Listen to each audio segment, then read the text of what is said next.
I believe it's a major. I believe ICT has a major role in education. We've heard throughout this conference a lot of good examples, but from my personal experience and practically for the past year, we've seen how it has changed the lives of at least 14 of our students, who are baccalaureate students, and we already know that the way we are preparing them is the right way for the future. Job creation is also key, as you indicated.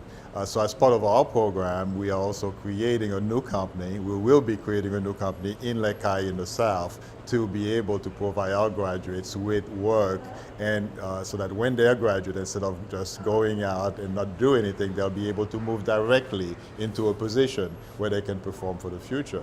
But it also goes beyond that. It also goes to the whole community. It changes the community. 3 of our students are orphans, so that really, I believe the experience is going to be a great one, and the impact on the overall community is good. And that's why we're concentrating primarily in the South. We want to concentrate on one place rather than try to make it too much and take on too much impact.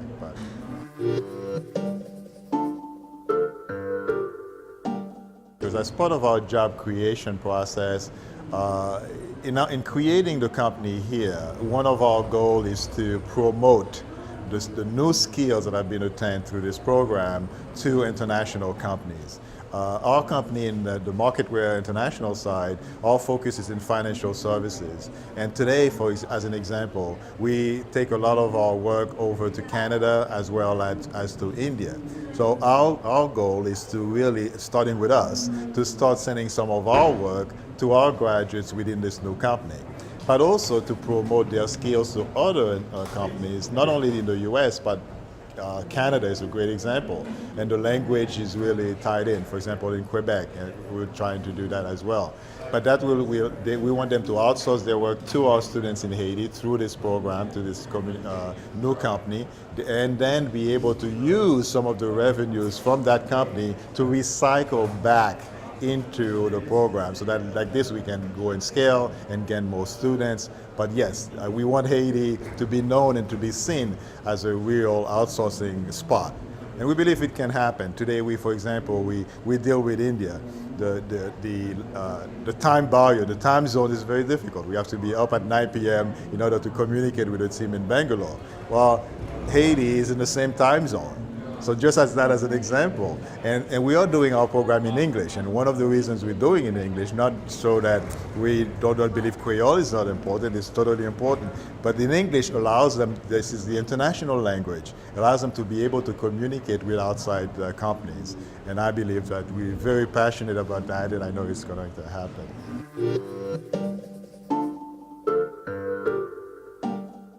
We started October 4th, 2010, we launched the program. After 3 quarters, they're finishing their first academic year. They average about A- on their studies. And we were so excited about that because they did, my wife doesn't like me to say this, but I'll say it. They actually did better when compared to some of their counterparts in the US. Now, this is great. For me, it is a great thing because if you think about it, Haiti is always seen as, whenever you say the word Haiti, they say 2 things. Oh, it's the poorest country in the Western Hemisphere, right? They're poor, they have all problems, and it's violent, don't go there, right? Well, we have real opportunities. We have real students. And the difference between a student here that I found out in Haiti and the US or in Europe or in Canada, the only difference is the fact that they do not have the opportunities. So take a young man that comes in and graduates with a baccalaureate degree. Well, what does he do? Right? He cannot be a doctor, cannot go and become a lawyer because the funds are not there with the family. They lack opportunities. So our goal is to be able to facilitate that for them.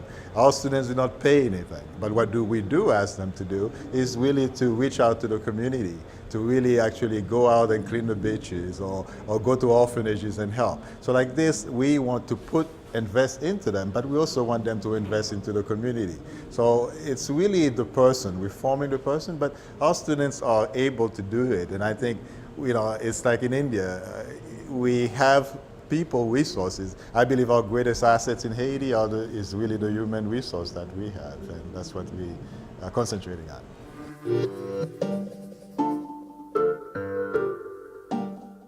Well, I think having the public and private really makes it real. You know, I think you cannot really have it on one side, and I think, thank God, I think we were blessed by having us really not studying it the other way, where we had a company since 1995. Marketware was founded in 1995. We were very successful, but then we were able to really facilitate this foundation.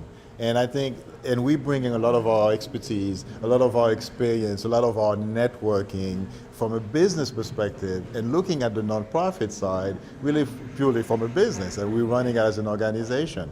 So and networking is key. One of the things I really have been saying since yesterday, being part of this summit, is that I've been able to really meet a lot of people, and really, I ran out of cards because my cards are so many of them. But the idea is that networking with others, collaborating with others, the public, nonprofit have to come together in order to really make this really a reality. I don't see any other way of doing it. And as I said yesterday during my short speech, no one can do it alone.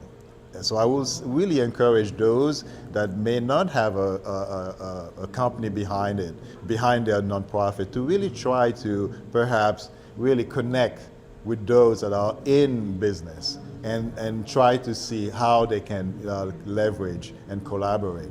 Not so much for funding, but in process, and how to really, and connections,